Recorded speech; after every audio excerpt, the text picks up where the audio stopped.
Welcome to the Persistent Managers Podcast, where we help managers and direct reports win faster. Hosted by Paul Leon with the support of his wife, Trisha Leon. In this podcast, I'm going to talk about the 3 brutal truths to thrive in corporate America. My name is Paul Leon. I'm a leadership and selling consultative expert. I was a college dropout who put himself through college to get an organizational behavior degree, and I'm working on my MBA part-time. So brutal truth number 1 is if there is no data as part of your conversation, there is no interest in anything you have to say. And here's the reality. You are a number on an Excel sheet or a piece of paper, but what can help that number stand out is the numbers you're able to communicate, provide, have data integrity around them. And this was a really hard thing for me to accept, especially when I first took on a sales role, because the biggest things we would talk about first in every sales conversation with one of my initial sales manager was, talk to me about your close rate percentage. We always started the conversation there. And I used to personally get offended because I was like, why does this person ever ask about my day? Why does this person ever ask about XYZ about me? So my old mentor used to say in a lot of his consultative conversations, he would say, people don't care about me, they care about what I do. And when you have those numbers as part of your conversation with your manager, your coworkers, whatever, that is really what's going to stand out in those conversations above everything else. So brutal truth number 2, and this is going to be a hard thing to hear, but it's the facts, is gossip is the top killer for your personal brand. I want to say that again because it's an important one. Gossip is the top killer for your personal brand. So I was doing a training for a pretty large medical firm, and I'll never forget, there was an attendee in the training who took me aside and she said, how do you handle gossip? How do you avoid that situation? I tell this story, and I like this story, about a wise man with a younger man, and he has the younger man rip up a feather pillow and push it over a canyon. And then he tells the younger man, he says, go out and get all those feathers. And the younger man says, that's impossible. He says, and that's what you've done to me. And in this story, if you look it up, there's a little bit more dialogue into the meaning of this tale. But I tell you that story because I think a lot of the time when we get back into the earlier point about data, we think that people are our friends in the workplace. We think they're going to have our back because they tell us that story about that kid, or they tell us that XYZ. Truth is, it's not always the case. And I don't think people do this intentionally, but it is human nature to share because it's a sense of relief. If you're going to share in the workplace about a manager or coworker or something like that, I would recommend that you keep a private journal to yourself and then invest in with a therapist. Not because I think that people in your workplace are bad. I don't like labeling people. I think that's bad to do. But I think there's a time and a place for it.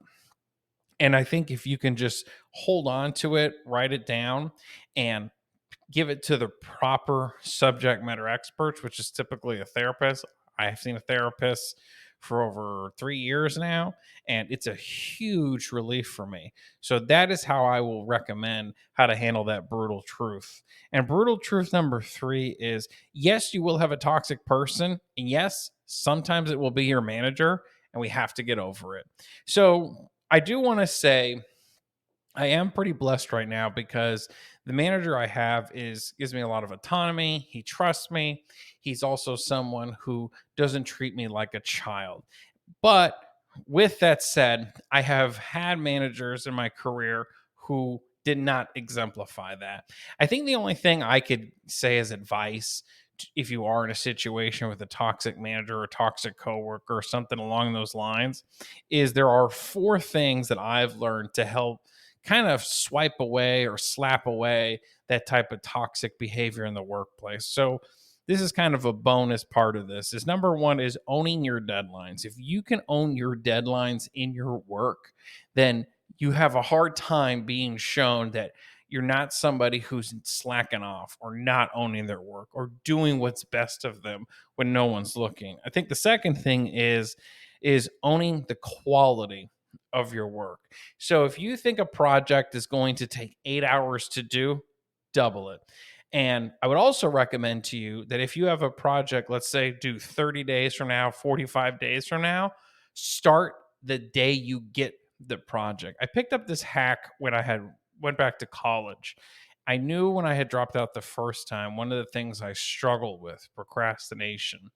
And what I did to get through college when I went back to get my degree was whenever my teacher assigned me an assignment, is I did work that night, even if it was just a paragraph or a couple of lines. And the reason I would do that is because it set into motion the project movement. So that is a hack I will give you there. The next thing is owning your role in the system. I think one of the hardest things I ever had to hear was, Paul, you have to accept the fact that when you work here, you're part of the system. And if you're somebody ambitious like myself who wants more out of life or wants to control more, because I know that's something I struggle with at times. Like, I like ownership. I like the feeling that I can do good work and slap my name on it. I think what you'll find a lot of joy in is when you're able to own your role in the system, you're going to be able to actually thrive in the system. So, for example, if you're trying to level up your title or position, sometimes you have to give time. And that's a tough thing to hear, but you have to give time, meaning you have to give your role in the system time to grow. Now, if you've been in a role, let's say for 4 years, there's no opportunity, you feel you're in salary stagnation. It might be a time to have one of those man in the mirror conversations or woman in the mirror conversations or person in the mirror conversations around, is this still the place I want to be? Is there opportunity for me to grow? I think before you should ever leave a company, you should have that conversation with your manager, assuming you have someone who has your back. So that way you can kind of say, like, what is opportunity here? Because I think it does, if you're going to job hop, it can make it seem like you're not loyal, when in reality, people who job hop, at least in my experience, they want to stay at their company. There's just no opportunity for them because they're ambitious. The other thing that has helped me overcome these toxic situations, and this is probably going to be the biggest thing that's tough for a lot of people, is owning your behavior. And this kind of goes back to the gossip thing, but here's what I mean by that. So I have met trainers who diss things like human behavior, like DISC or Strength Quest and all that, even though they're just a bunch of babies and they're a bunch of wah-wahs, and I'm tired of their wah-wah communication. If you don't have some type of framework like Strength Quest or DISC behavior styles as part of your breath, something you understand, something you can control and adjust, you're really not a good professional. That's pretty tough to hear, but it's the facts. Because if you're not able to adapt and recognize what a behavior is, and you can't name it, you can't claim it. And that's something that's just going to be super tough to hear for some people who hear this, but it's a super honest, truthful one. And I tell you these brutal truths again, no data, no interest. Brutal truth number one. Gossip is the top killer of your personal brand. Brutal truth number two. Yes, you will have a toxic person, and sometimes it will be your manager, and you have to get over it. Brutal truth number three. It's not because I want to upset you or hurt your feelings, or I don't want what's best for you. It's actually the opposite. I want to give you my over 5 years of experience away for free in this podcast so you can avoid a massive amount of pain very early in your career. Because right now, when I look at the news and I see all the bad stuff about remote work going away, or this situation with the workplace, or this company's layoffs, those are scary articles. But here's the thing. Fear sells better than faith. I want to say that again, because yes, fear does sell better than faith. And if you can work from a place of knowing how to avoid these mistakes, what it will give you, and my hope for you is a sense of not fear, but faith, that if you can own these three brutal truths, you can work more productive, focus, and start to slap away or shut out all those blinders of all those distractions that you don't need, so you can do good work, thrive, and that employee number you have in that company doesn't work against you, but works for you. Thanks for tuning in to the Persistent Managers Podcast, which helps managers and direct reports win faster.